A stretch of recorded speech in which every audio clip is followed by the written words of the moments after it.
On that snowy night, a little girl whispered words of self-blame, and hundreds walked on. But one millionaire stopped, a seemingly insignificant decision that unleashed a chain of events no one could have predicted. Can one moment of compassion truly forever change two lives and uncover truths no one ever dared to face? Before we begin, if this kind of story speaks to your heart, feel free to share where you're watching from. It's always beautiful to see how far stories like this can travel. The wind howled like a wounded animal, slashing through the streets of Manhattan and burying everything it touched in ruthless, freezing white. Gavin Whitmore stood at the glass doors of the gala ballroom, his jaw clenched beneath the collar of his tailored coat. Inside, crystal chandeliers sparkled over silk gowns and practiced laughter, the air thick with money and meaningless praise. A server passed with champagne. Gavin didn't reach for it. He already felt numb. He always did. He muttered a half-hearted excuse to the event coordinator and walked out into the night without waiting for his driver. The snow was ankle-deep and rising fast, but he didn't care. Something about the way the city disappeared beneath the storm felt right. Honest. Brutal, but clean. He cut through Fifth Avenue, his leather shoes silent against the muffled concrete. When he reached the edge of Central Park, he hesitated, just for a second. The trees beyond stood like shadows, skeletal and still. No sane man would enter the park during a blizzard. But sanity wasn't why he turned down the empty path. His life, by every metric, was a monument. Chief Executive Officer of Whitmore Development Group. Skyscrapers bore his name. Entire city blocks bent to his will. But the inside of him? It had become a hollowed-out space, lined with echo and ice. His wife had died 10 years ago, and with her went the last person who'd ever made the silence feel safe. Now he wandered the park with no destination, only a sense that he needed to be anywhere but where he was. He passed benches buried in snow, lampposts flickering like ghosts, the distant sound of tires spinning hopelessly on ice. The wind clawed at his coat, slicing through the wool and hitting bone. All this power, he muttered into the storm, and I still feel cold. That's when he saw her. At first he thought it was a pile of discarded clothes on the bench, just another abandoned thing the city forgot. But as he got closer, the shape took form. A child. Small. Still. Snow was packed into her hair, rhyming her eyelashes and frozen around her fingers like crystal. She wore a pink dress that had once been bright and cheerful, but now hung damp and torn over bony knees. No jacket, no gloves, no shoes. Her lips were cracked and nearly blue. Her arms were wrapped around a battered blue canvas bag clutched tightly to her chest, like it held the last piece of her life. She didn't move when he knelt, didn't even flinch. He reached out gently. Hey. Hey there. Her eyelids twitched, a slow blink, pale lashes fluttered against ice. Then her lips parted, and in the faintest voice, barely more than air, she whispered, "They said it was my fault." Gavin froze. The words struck him in the chest like a punch, stealing the air from his lungs. He'd heard confessions in boardrooms, pleas in courtrooms, screams behind closed doors. But nothing had ever pierced through his ribs like that. Her head dropped forward. She was slipping under. God, he breathed, stripping off his coat without thinking. He wrapped it around her as tightly as he could, lifting her gently into his arms. She was feather-light, her skin icy to the touch. The canvas bag was still gripped between them, clutched to her like a lifeline. He didn't try to take it. He just folded it into the warmth of the coat with her. Her tiny fingers didn't loosen even as her head fell against his chest. He looked around. The park was empty, not a soul in sight. No tire tracks, no footprints, just his own trail leading into the snow. "Hold on," he said under his breath, already running. "You hold on." The wind roared against him as he bolted back the way he came, boots pounding through the thickening drifts. Every muscle in his body strained against the storm, but he didn't stop. The girl's head lolled slightly against his shoulder. Her breath was shallow, too shallow. As he emerged from the park and into the streetlight glow, his driver skidded the town car to a stop at the curb, eyes wide. "Hospital!" Gavin barked, yanking the door open and sliding into the back seat, holding the girl tight. "Now!" The driver didn't ask questions. The engine roared, and the car peeled onto the icy road.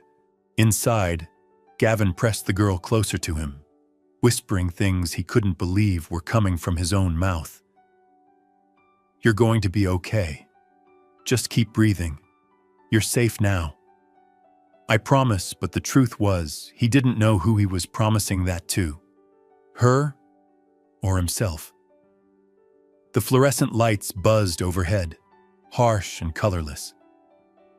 Gavin sat alone in the hospital waiting room, his soaked coat tossed across the vinyl chair beside him, his tailored slacks stiff with melted snow. His leather shoes left muddy pools on the white tile floor, but he didn't care. He hadn't moved in over an hour, and the chill from outside still hadn't left his bones. Not because the room was cold, but because her words still echoed in his chest. They said it was my fault. Over and over, it repeated. Not just in his ears, but in his mind, scraping across old wounds he thought had long since scarred over. He'd once said something similar to himself, alone in the silence of his penthouse after his wife's accident. If I hadn't insisted she drive home alone, if I hadn't taken that damn call. The guilt had never left him. It just learned to hide behind spreadsheets and skyline views. A nurse approached with a clipboard and cautious voice. "Sir, are you family?" He blinked, slow to register the question. "No," he said hoarsely. "I just found her in the park." The nurse nodded but didn't leave. "We need a name for intake." She didn't say. The nurse sighed gently, her eyes soft. "We're doing everything we can. She's stable for now.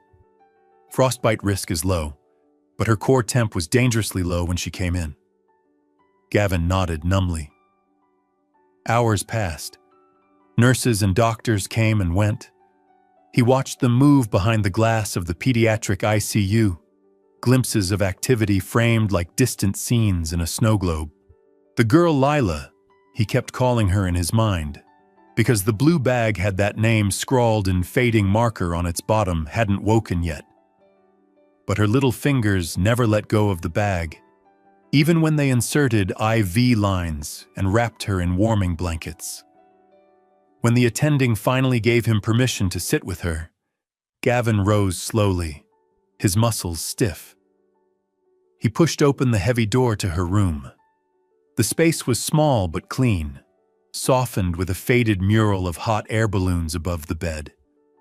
The girl lay cocooned in blankets, her cheeks still flushed from the cold. Her long blonde hair fanned out across the pillow, tangled and damp. The blue canvas bag was tucked beside her, her arm curled protectively over it. He pulled the chair close and sat, hands resting on his knees. He didn't speak, didn't try to touch her, just watched. For a long time, he said nothing at all. Then, unexpectedly, her lashes fluttered. Her eyes opened just barely and looked at him, big, brown, mistrustful. She stared for a few seconds before rasping out, "You're not mean." Gavin tilted his head. No, he said quietly. I'm not. She blinked. Not like the others. A small part of him, something long dormant, tightened in his chest. That this tiny human, wrapped in hospital linens and trauma, could already tell the difference. That she had seen enough of the world to measure danger in someone's eyes. It wrecked him more than he expected. Can you tell me your name? He asked. She didn't answer. Instead, she slowly reached for the canvas bag, unzipping it with hands that trembled. Gavin didn't stop her.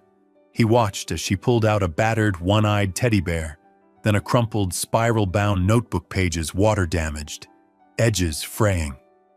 With care, she flipped to the middle and pulled out a folded sheet of paper. It had been torn from the back pocket, now stained and soft with age. She didn't hand it to him. She simply laid it in her lap and looked away. Gavin leaned forward, cautious, as if afraid to break the moment. Can I see it? She gave a faint shrug. He picked it up, unfolding it gently. Inside was a message scrawled in a child's messy hand, with letters large and uncertain. Dear lady, if someone finds me, my name is Lila. Please don't blame me. I tried to be good. My mom said don't trust uniforms. She said run if they come back. So I did. I don't know where she is now. I waited like she told me. Please don't throw my bag away. It has our life in it. Gavin's throat tightened. His vision blurred, not with tears exactly, but with something heavier, something like shame. He was a man who negotiated billion-dollar deals without blinking. But here he was, his hands trembling as he held a single piece of paper, written by a little girl begging not to be discarded. He glanced at her. She was watching him now, eyes unreadable. No one's blaming you, he said softly. Not for anything. She didn't respond, but she didn't look away either. Lila, he said, testing the name from the note. Is that what I should call you? She nodded once, barely perceptible. He gave a small smile, relieved. Hi, Lila. I'm Gavin. She turned her face away again, curling toward the bag. He stayed with her until the nurse came back to check her vitals. When asked to leave, he stepped outside but lingered at the window. Something about the way she clung to that bag, the fear beneath her silence. It gripped him in a way that felt personal. This wasn't charity. This wasn't pity. This was something else. She'd looked right through his suit, his polished shoes, his name, and seen something human. That terrified him more than anything. The next morning, sunlight fought its way through the hospital blinds, casting pale stripes across the tiled floor. Gavin had barely slept. He'd spent most of the night seated in the waiting room, sipping lukewarm coffee, checking his phone out of habit, even though he hadn't answered a single message. For the first time in years, business didn't seem urgent. In truth, he couldn't stop thinking about the girl in the other room, about the way she'd clutched that battered blue bag like it was the only thing tethering her to the world. He was still staring blankly out the window when a nurse approached him mid-morning. Mr. Whitmore, she said gently. There's someone here from Child Protective Services, a social worker. She'd like to speak with you. Gavin stood and smoothed his sleeves, not out of vanity, but instinct. He followed the nurse down the hall to a small consultation room, where a petite woman in her 30s sat at the table reviewing a file. She looked up when he entered, her expression calm but guarded. Mr. Whitmore, she said, rising and extending a hand. Claire Monroe. I'm the caseworker assigned to Lila. He shook her hand, noting the firmness of her grip. She had the presence of someone who'd seen far too much and learned not to flinch. I appreciate you coming, Gavin said. I came as soon as the hospital called, Claire replied. They told me a child was found alone in Central Park in the middle of a blizzard, half frozen and holding onto a note that said, "Please don't blame me." Her eyes flicked up to meet his. You don't see things like that and shrug it off. Gavin sat across from her. Neither do I. She tilted her head slightly, sizing him up.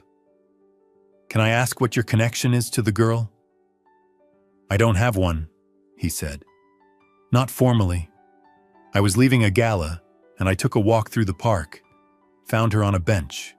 She could barely speak. Claire raised an eyebrow. And yet you've stayed, slept here, sat with her. That's unusual. Gavin leaned back. Maybe, but she said something before she passed out. It hit me harder than anything has in a long time. Claire folded her hands. With all due respect, Mr. Whitmore, a lot of people have emotional reactions. That doesn't make them consistent. Kids like Lila don't need reactions. They need permanence. Her words weren't cruel. They were careful, precise, a test. This isn't a press stunt, Gavin said evenly. I'm not here for headlines. I'm here because I want to help. Claire's eyes swept over his tailored jacket, the Rolex at his wrist, the gleam of someone who never lacked options. You don't look like the kind of man who sticks around once the cameras are off. Gavin almost smiled. I don't care what I look like. She smiled faintly back. Good. Because Lila won't care either. She's not interested in appearances. She's interested in who walks away and who doesn't. Gavin nodded slowly. Then I won't walk away. A quiet beat passed between them before Claire slid the file shut. All right, let's start with the basics. What did she say to you? Not much. Her name. That I didn't seem mean. She showed me a letter and a teddy bear. Claire glanced up again. The blue canvas bag? She won't let go of it. She shouldn't have to, Claire said. It's probably the only thing she trusts. Later that afternoon, Gavin returned to Lila's room. She was sitting up now, her small form nearly lost beneath the oversized hospital gown. Her eyes lifted when he entered, but didn't brighten.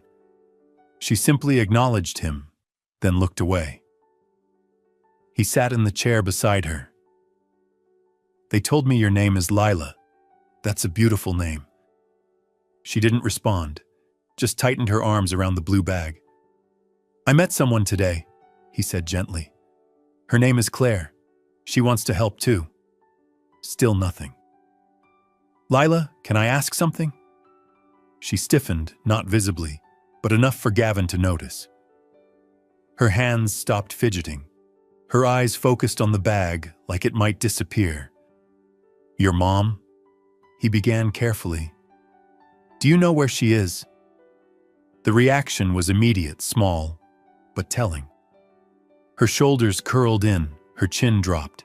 She didn't speak, but she pulled the bag tighter to her chest. I'm sorry, Gavin said quickly. You don't have to answer that.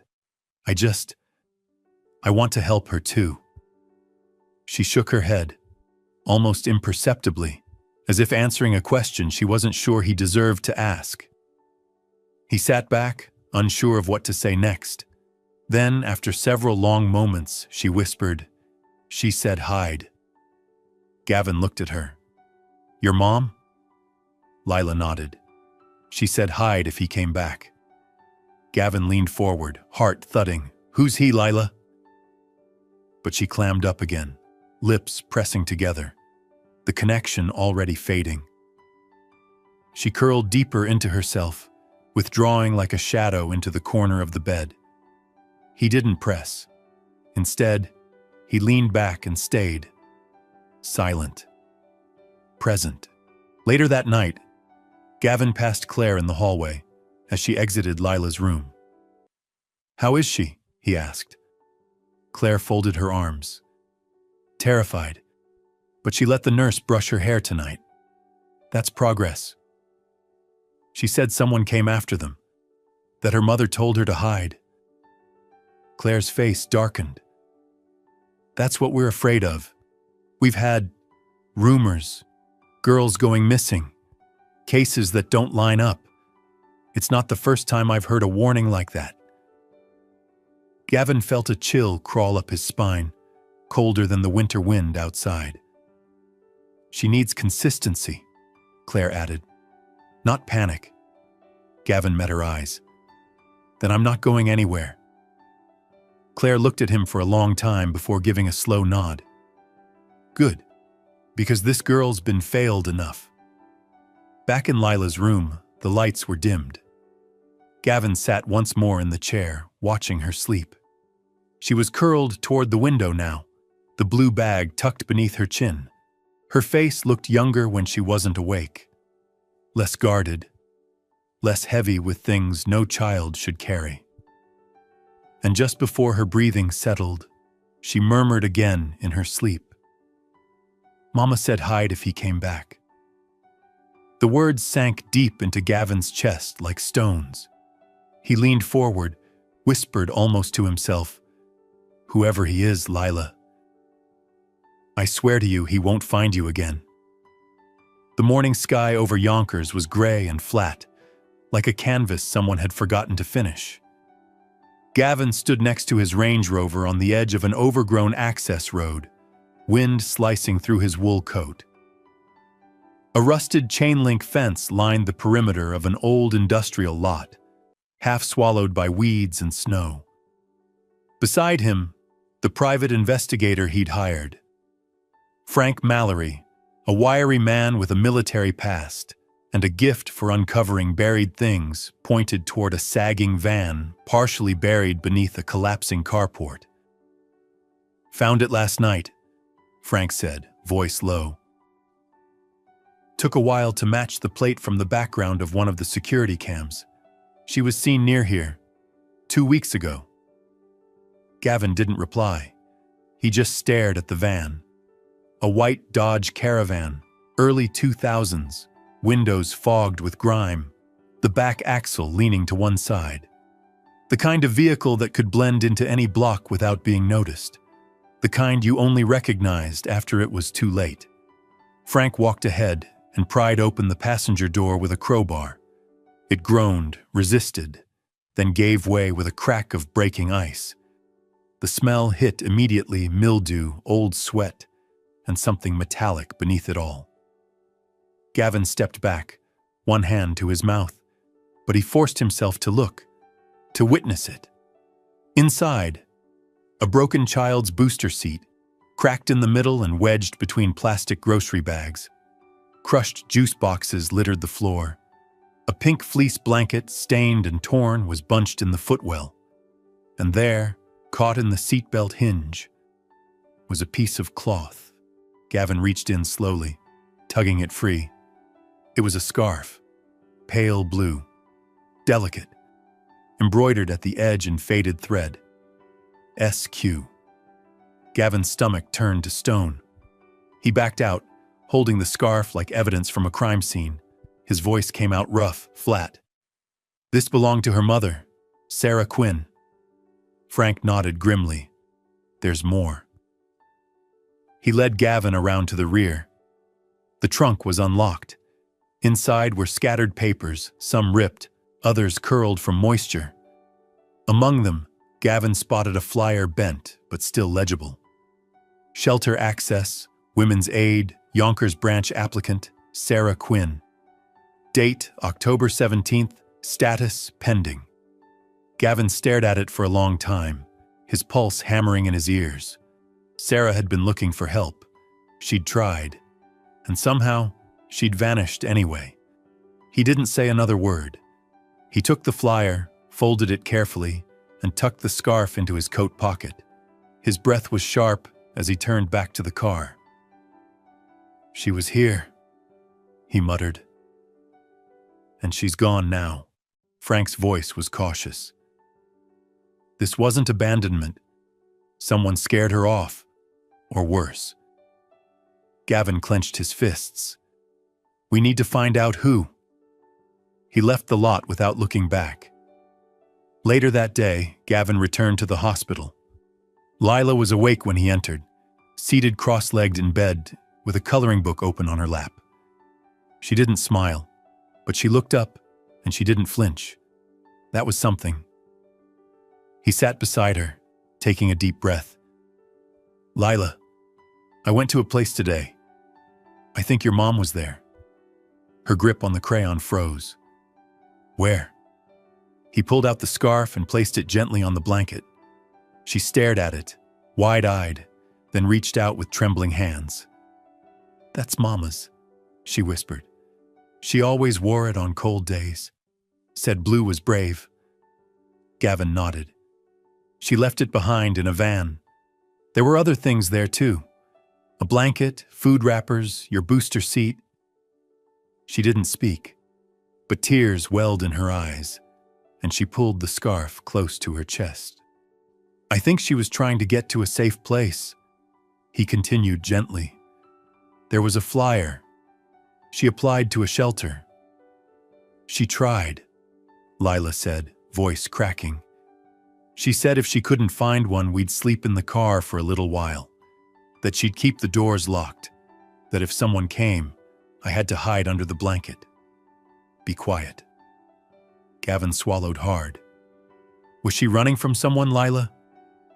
She nodded slowly, tears slipping down her cheeks. "A man. He had a badge. Said he was from child protection, but Mama said he wasn't real. She said he was dangerous, that he'd tried to take other kids too." Gavin felt fury coil in his chest. His jaw locked, and for a long moment, he couldn't speak. Then Lila asked, in the smallest voice yet, "If I be good now, will Mama come back?" The question nearly broke him. He reached for her hand and held it gently between his. "Lila, listen to me. You were never bad. None of this is your fault, and I swear to you we're going to find out what happened. I promise you that." Her eyes searched his, looking for any crack, any sign of hesitation. She didn't find any. After a long pause, she let him hold her hand. She didn't smile, but she didn't pull away. That night, Gavin met Claire in the hallway and told her everything about the van, the scarf, the shelter application. Claire's expression grew tighter with each detail. "That badge story," she muttered. "It's not the first time I've heard something like that. There are rumors, someone going around pretending to be a CPS agent, targeting vulnerable mothers. No official name, no arrests, just disappearances. Why hasn't anyone stopped him? Because these women don't have family, no one looking for them, no one with resources." Gavin's eyes narrowed. "Well, now someone does." Claire looked at him for a long moment. "You really mean that?" "Yes," he said, voice low and certain. "I'm all in." She nodded slowly. "Then we go forward carefully. We'll need proof. And patience. I have both." He turned, ready to head back to Lila's room. But Claire stopped him with a hand on his arm. "You told her the truth?" she asked. Gavin hesitated. "I told her she's not to blame, and that we'll find answers." Claire's voice softened. "That may be the first real thing she's ever heard." Back in Lila's room, the girl had fallen asleep. The blue scarf was clutched in her hand, draped over the teddy bear beside her. Gavin pulled a chair closer and sat. He didn't check his phone. He didn't think about emails or deals or press briefings. He just watched her breathe, steady and small. And he made another silent vow, whatever it took. Whoever this man was, he would not get away with it. Because this time, someone had noticed. And this time, someone would fight. The suite on the 12th floor of St. Agnes Children's Pavilion wasn't built for long-term stays, but Gavin had transformed it into something almost resembling home. He'd insisted on a corner unit with floor-to-ceiling windows. He told the hospital staff it was for the natural light. But really, it was for Lila. She liked sitting in the armchair near the glass, watching the clouds drift by, as if they might carry news from someone she loved. He came every day now, not as a visitor, not out of obligation. He came because something in him shifted when she looked up and waited for him to walk through that door. He brought her apple juice and cinnamon graham crackers, the exact brand, the exact flavor. He'd noticed, the first time she was offered a tray of assorted snacks, how she carefully pushed aside everything but those two. He'd watched her line them up in rows on the tray table, counting each square like they were sacred. It hadn't taken long for him to learn what mattered. In the evenings, he read to her. She had a collection of second-hand books Claire brought in from the shelter donation drive. Some about talking animals, others about space and stars. Lila always chose the ones with dragons, and she insisted Gavin do the voices. His British dragon sounded vaguely like a pirate. His shy squirrel sounded like a malfunctioning robot, but she giggled every time. That laugh-it was rare, like snow in spring. But when it came, it filled the room with a kind of warmth that even the strongest hospital radiator couldn't match. On the fifth night, Gavin arrived later than usual. His meeting with the PI had run long. New leads, more paperwork, dead ends. But the moment he opened the door and saw Lila waiting, coloring in her notebook with her legs tucked beneath her, all of it, the reports, the tension, the weight melted. "Where were you?" she asked without looking up. He smiled. "Chasing dragons." She raised an eyebrow. "Did you catch one?" "Almost. He got away on a cloud," he said, tossing his coat over the back of the chair. Lila smirked, then patted the edge of her puzzle board. "You missed a piece." He sat down on the floor beside her without a word. She held out a blue corner piece, and he let her guide his hand as she pushed it into place. The picture was of a castle in the sky. Fitting. A moment later, Claire stepped into the room, clipboard in hand. She paused mid-step when she saw Gavin crouched beside Lila, head tilted as he made up a story about a fire-breathing dragon who only sneezed when it rained. Claire didn't speak. She just stood there watching. "You're not pacing anymore," she said quietly, almost to herself. "You're rooted." Gavin glanced up. "Is that a good thing?" "It is," Claire replied. "For both of you." That night, after Lila finished her juice and her dragons were all asleep, she handed Gavin a folded piece of paper. "It's for you," she said. "I made it during my blood test. They said I could draw instead of crying." Gavin unfolded the page slowly. It was a crayon drawing wobbly lines, too many colors, out of proportion arms, but there was no mistaking it. A girl with long blonde hair, a woman with a scarf, and a man in a dark suit. They were holding hands. Gavin stared at it longer than he meant to. "That's me?" he asked. Lila nodded. "You have weird hair in real life, so I just made it flat." He chuckled. "Fair enough." She looked at the picture again. "That's Mama in the middle." "I see her," Gavin said softly. Then, with a kind of calm that didn't belong on a child's face, Lila said, "I don't think she got away." The air in the room shifted. Gavin's throat tightened. He folded the picture carefully, like it was parchment, and tucked it into his coat pocket. Then he leaned down and kissed the top of her head.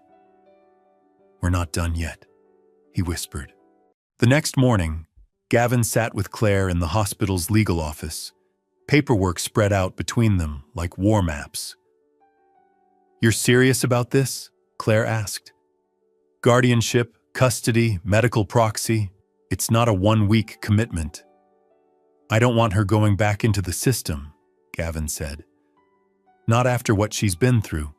Not while she's still looking over her shoulder. She's not a stray you can rescue, Gavin. I know that. She's a person, a child. She'll need therapy, school, structure, patience. She'll have all of it. Claire studied him. And when you realize that no amount of money can fix trauma, I'll still be here. She didn't smile, but she didn't argue either. A few hours later, Gavin stopped by the hospital gift shop. He bought a notebook hardcover, lavender-colored with silver stars on the front. He brought it up to Lila's room and placed it beside her on the bed. "What's this?" she asked, sitting up. "For your stories," he said. "Not just the scary ones, the ones with dragons too." She touched the cover, then looked at him. "Can you read them when I write them?" "Every single one."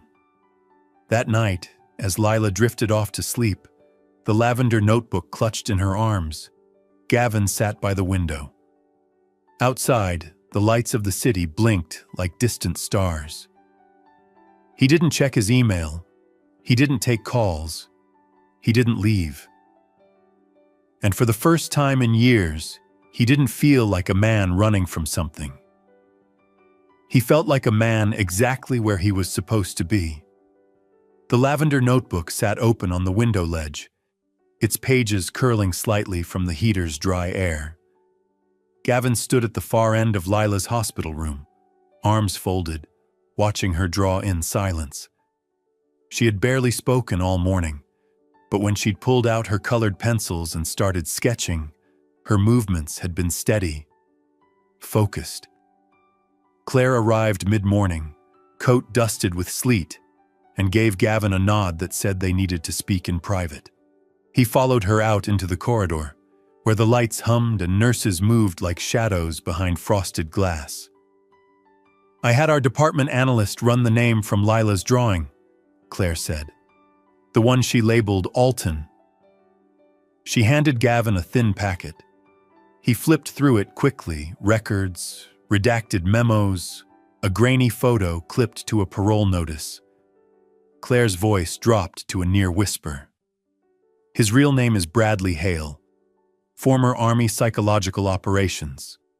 Dishonorable discharge in 2008 for conduct violations related to civilian manipulation in conflict zones.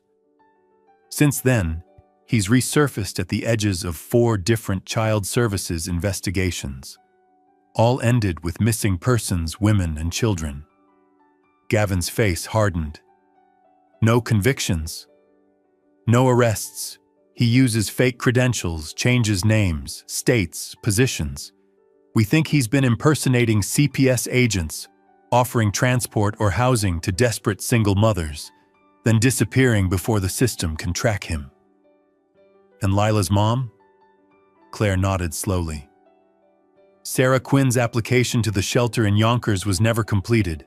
Same timeline, same pattern." Gavin didn't speak for several seconds. He just stared at the documents, the sketch of Hale's face now clearly matching Lila's hand-drawn version. The square jaw, the flat, forced smile. Claire stepped in front of him. "Listen to me, Gavin. This is dangerous. You're not above the law." He looked at her, voice low but precise. "I'm not doing this as a CEO. I'm doing this as someone who's tired of predators hiding in the cracks. And if you get in over your head, then at least I was standing somewhere that mattered." Claire sighed. "You need to tread carefully. If this man senses someone's coming for him..." "I know," Gavin said. "That's why I've already had my PI running his trail." Claire's eyes narrowed. "You went behind my back?" "No," he said calmly. "I moved faster." Back in Lila's room, the air felt heavier. She'd drawn another picture. This one darker, thicker pencil strokes. Less color. Gavin sat beside her as she handed it to him. "That's him," she said quietly. "The man who came for Mama." It was the same face-short blonde hair, a stiff smile, and what looked like a fake badge on a lanyard. "He said his name was Alton," Lila whispered. "He said he had to take us to a safe place, but Mama said no. She got real quiet, then locked the door." Gavin nodded, keeping his voice steady. "You were very brave." "I hid in the closet," she said, "like she told me to." He closed his eyes for just a second, the weight of those words pressing into him like concrete. "You did exactly the right thing." Lila's voice dropped. "But I didn't help her." "You were 5 years old," Gavin said, his voice cracking. "You survived. That helped her more than you know." At noon, Gavin received a call from Frank, his private investigator. He stepped out of the room to take it, pacing near the nurse's station. "I've got something," Frank said. "A property upstate, 10 miles off the main highway. It's listed as a hunting lease, but there's no sign of activity, no permits, no tags. We ran surveillance for the last 48 hours. A man matching Hale's profile went in with supplies. There's a trailer, camouflaged." "Anyone else with him?" "We've seen kids. At least 2. We're not sure of their condition." Gavin's gut tightened. "Call the sheriff." "Already did," Frank replied. "They're prepping a warrant, but they want you nowhere near it." "I'm not staying out of this. You showing up could complicate things." Gavin didn't answer. Frank hesitated. "You okay, boss?" Gavin's voice was ice. "Just tell me when." "Soon. And Gavin, one more thing. We got drone footage. There's movement inside one of the trailers. Small figure. Doesn't respond to calls. Could be sleeping or sedated." Gavin felt the blood drain from his face. "Send me the coordinates." Later that evening, Claire found Gavin seated in the hospital garden. Snow was beginning to fall again, fine and steady. "I know that look," she said softly. Gavin looked up, his eyes tired. "You know he's out there, and you know what he's done." Claire sat beside him. "I also know this system is built to protect people like him, people who know how to slip through cracks." Gavin leaned forward, elbows on his knees. "That little girl in there doesn't care about jurisdiction. She just wants to know that the monster who took her mom is gone." Claire didn't speak right away. Then she said, "And what about you? Why are you doing this?" He looked at her. "Because I'm not the man I used to be, and maybe I never was. But I know what loss feels like. I know what it's like to blame yourself for something you couldn't stop, and I know she deserves better." Claire reached into her coat pocket and handed him a sealed envelope. "Emergency guardianship is being reviewed by the court. If they approve it, you'll be her legal protector until her mother is found, or declared otherwise." Gavin took the envelope, his hands steady. "Thank you." Claire stood. "Don't make me regret it." Back upstairs, Lila had fallen asleep curled on the bed, the lavender notebook tucked under her arm. Her newest drawing sat on the side table. Gavin walked over and picked it up. It showed a man him standing beside Lila, holding a flashlight, pointing toward a dark forest. The stars above were bright, but the shadows beneath the trees were heavy and tall. In the corner, a small figure stood behind a tree with a red scarf around her neck. Labeled simply, "Mama." Gavin swallowed hard, then pulled out his phone. As he stared at the screen, a new message flashed from Frank. "We found the trailer. 3 kids. One alive, the others not." For a moment, Gavin froze. His fingers went numb, not from the weather, but from the weight of those words. His heart pounded as he read it again. Then another message came through before he could reply. "Hale is still here. sitting inside like nothing's wrong. Deputies moving in now. Gavin inhaled sharply and paced toward the curb, the streetlights washing his suit in gold. The phone buzzed once more. He's in custody. It took a second for Gavin to believe it. After everything Hale hadn't run, hadn't fought. He was found sipping coffee in the same chair they'd seen through drone footage, unbothered, like he was waiting. The sheriff's team breached quietly. One trailer door, 2 steps. They found Hale seated at a folding table, one leg crossed over the other, surrounded by children's toys and forged ID cards. He didn't resist, didn't blink, just looked up and said flatly, "Took you long enough?" They cuffed him and led him into the cold. Hale didn't say a word after that. Back at the hospital, Gavin sat in his parked SUV for a long time, staring out the windshield at nothing, the engine idling beneath him. Then he opened his phone and typed a single word to Frank. "Thank you." He looked up toward the top floor where Lila was likely asleep, unaware of what had just shifted in the world below her. The man who'd haunted her every nightmare was no longer free, and tomorrow she would get to tell the truth, with no more hiding. The courthouse in White Plains wasn't grand. It was all dull brick and thick glass, like someone had designed it to feel heavier than it needed to be. Inside, the air smelled like old files, burnt coffee, and quiet tension. Gavin sat in the hallway outside courtroom 3B, dressed in a charcoal suit that somehow felt tighter across the shoulders than any he'd ever worn. Across from him, Claire adjusted her coat for the 3rd time in 10 minutes. Neither of them had spoken much since the drive-in.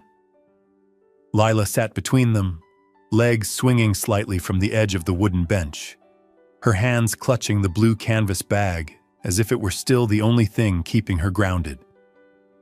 She wore a navy blue dress, freshly ironed, with a soft white cardigan and silver clip pulling her hair out of her face. Someone, probably Claire, had braided it neatly that morning.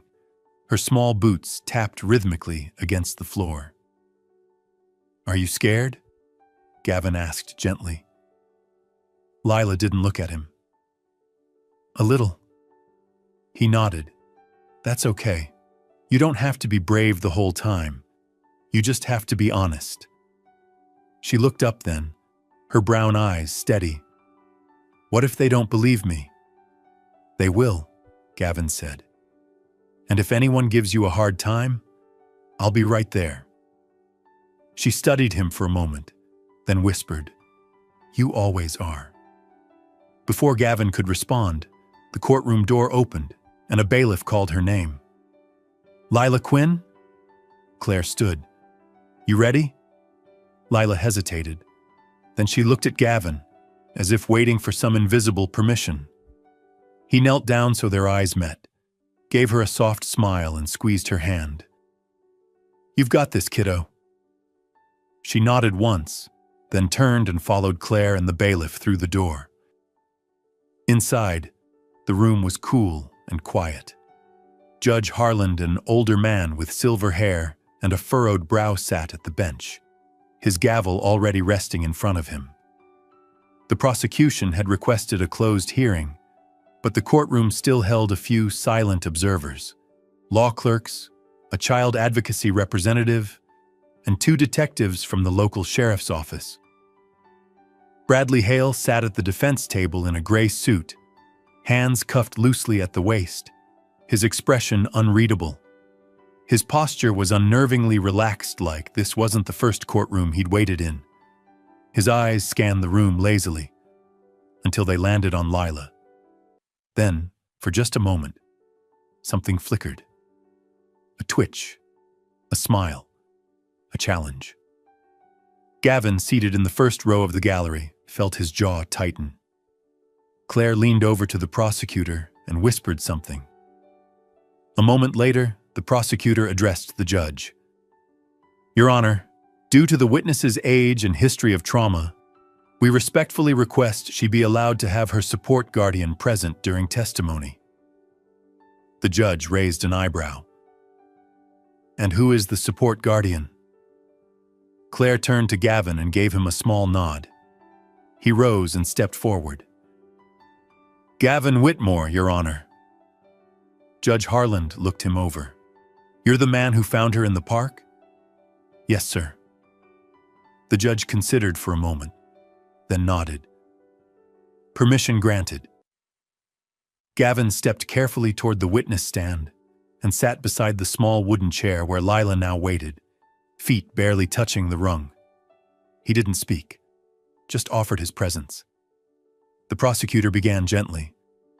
"Lila, do you remember the day you came to the hospital?" She nodded. "Do you remember why?"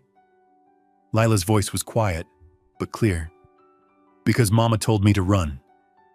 The prosecutor stepped closer. "Can you tell us who she was running from?" Lila glanced at Gavin, who gave her a small nod. She turned back to the court. There was a man. He said he worked for the government, for child protection. The prosecutor handed her a printed image. "Do you recognize this man?" She looked at the photo, then pointed without hesitation. "That's him." Let the record reflect the witness has identified the defendant, Bradley Hale. Bradley's lawyer, a slim man with thinning hair and a permanent scowl, rose. "Objection. The witness is 5 years old. Her testimony is unreliable and likely rehearsed." The judge raised a hand. "We'll allow it for now. Continue." The prosecutor nodded. "Lila, can you tell us what happened the last time you saw your mother?" Lila's hands tightened on the edge of her dress. "She told me to hide. She said if he came back, I had to stay quiet. She locked the car doors. Then she went out to talk to him." "And what happened then?" I waited. I waited a long time, but she didn't come back." There was a long pause. The courtroom was silent except for the hum of the old air vent. The prosecutor asked softly, "Do you know what happened to her?" Lila shook her head.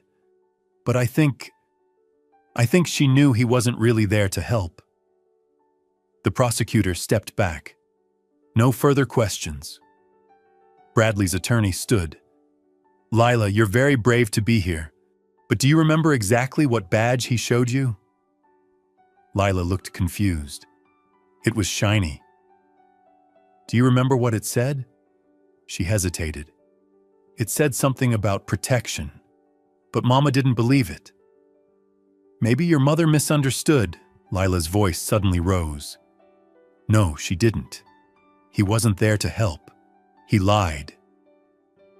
Bradley's attorney sat back down. The judge turned to Lila. "Thank you for being here, sweetheart. You did very well." Lila looked up at Gavin as the bailiff approached the bench. "Can I go now?" Gavin helped her down. As they passed the defendant's table, Bradley's eyes followed them. Lila paused, turned slightly, and said in a voice that echoed with more steel than anyone expected from someone so small, "You didn't win." Then she walked out, head high. Outside the courtroom, Gavin sat on the bench while Claire hugged Lila tightly. "You did amazing," Claire whispered. Lila looked up at Gavin. "Do you think it's over now?" He bent down, brushing a stray strand of hair from her face. "Not yet, but it's close." Later that day, the judge ordered Bradley Hale held without bail, pending federal charges, multiple counts, multiple victims. Gavin stood in the lobby, watching news cameras set up outside the courthouse windows. He didn't care what they reported. He only cared that when Lila looked at him later that night, curled up in her hospital bed with the lavender notebook in her lap, she whispered something she hadn't dared to say before. "If Mama's really gone, can I stay with you anyway?" Gavin sat down beside her, emotion rising like a wave he didn't fight this time. You already do. Spring came late to the Hudson Valley that year, arriving not with flowers, but with a slow surrender of snowdrifts and a promise of warmth. At Gavin's estate, just outside Terrytown, the grounds had begun to thaw, and the woods behind the house hummed with birdsong. But inside the old stone home, warmth had arrived much earlier. First as a spark, now as something unmistakably alive.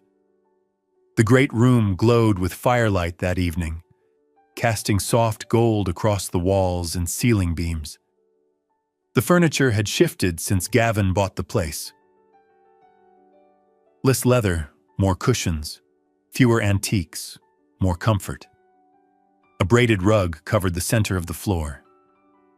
Art supplies sat in open bins near the hearth. Books leaned sideways on low shelves, stacked not by author, but by color. Lila's system. Somewhere down the hall, the scent of cinnamon lingered from the cookies she and Claire had baked that afternoon. Above the fireplace, mounted carefully inside a walnut shadow box, hung the blue canvas bag. Cleaned, mended, preserved. It rested there now like a flag of survival, a symbol of everything they'd walked through together. Gavin sat in the oversized armchair by the fire, his legs stretched out and a book open in his lap, though he wasn't reading. Across the room, Lila knelt on the floor, humming quietly as she arranged her toy animals into a crooked line.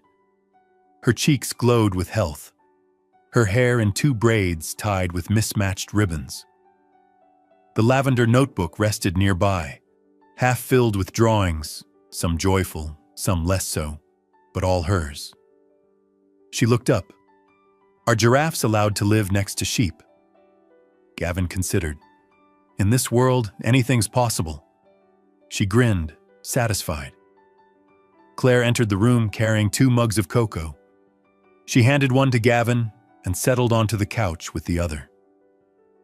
Her weekends had become routine now. She was no longer just the caseworker. She was family in the way that mattered most, by presence, not title. There was a knock at the front door. Gavin set his mug down and rose to answer it, surprised. Visitors were rare this far out. When he opened it, a woman stood on the porch, mid-60s, petite, wearing a quilted coat and a kind of hopeful tension on her face.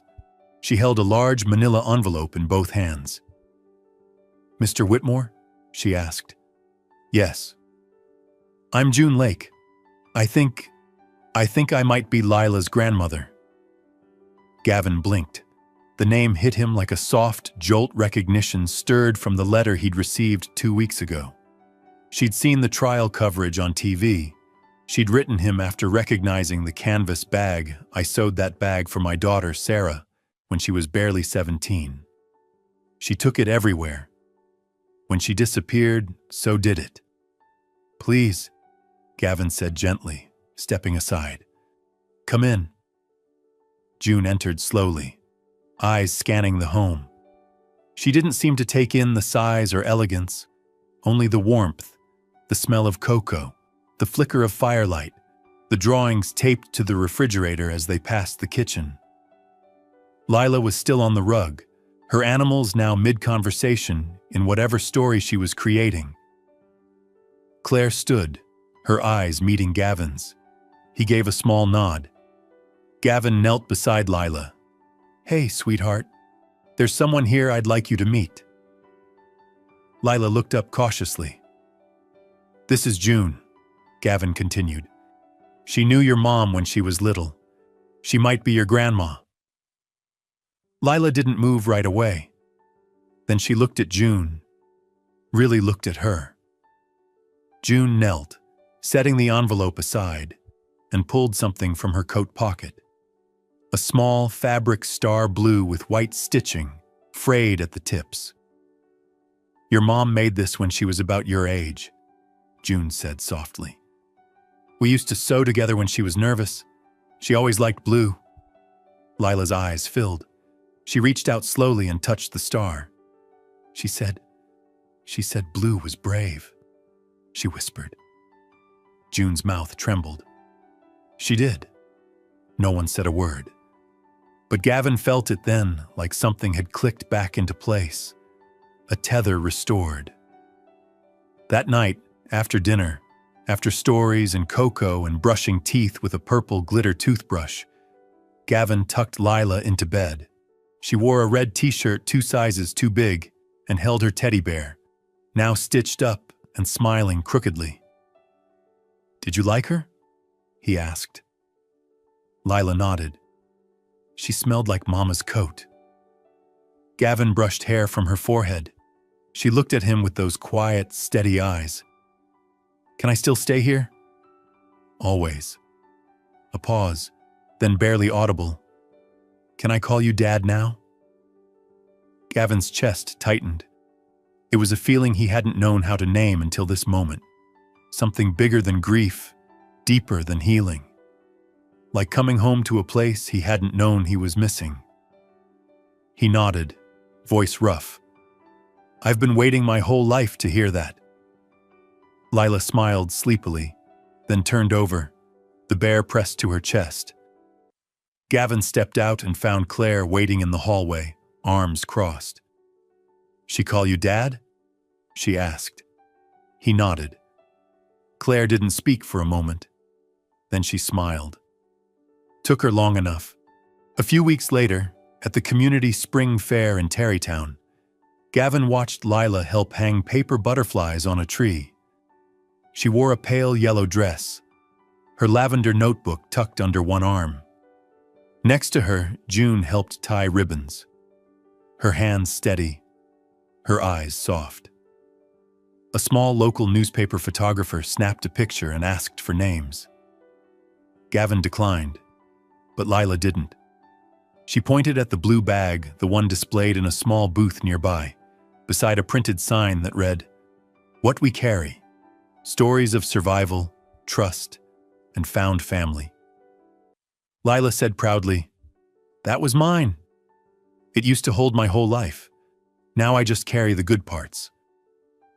Back home that night, Gavin sat by the fire, notebook in his lap. Not the one filled with budgets and legal memos, but a new one. A personal one.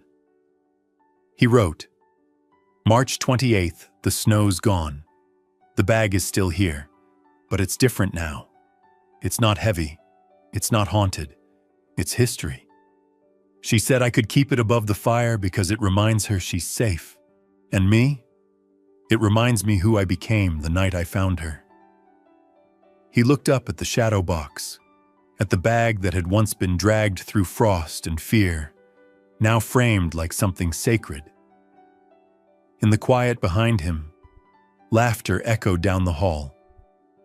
And for the first time in his life, Gavin Whitmore, the man who'd once built towers to escape his grief, no longer needed skyscrapers to feel tall. He had a family now, and they were home. If this deeply human story touched your heart, please don't hesitate to share your thoughts and feelings in the comments below. Every story, every shared experience from you is an invaluable source of encouragement and inspiration. And if you found this meaningful, please give us a like, share this video, and subscribe to our channel so we can continue to bring more heartwarming tales like this one to our community. Thank you for watching, and we'll see you in the next story.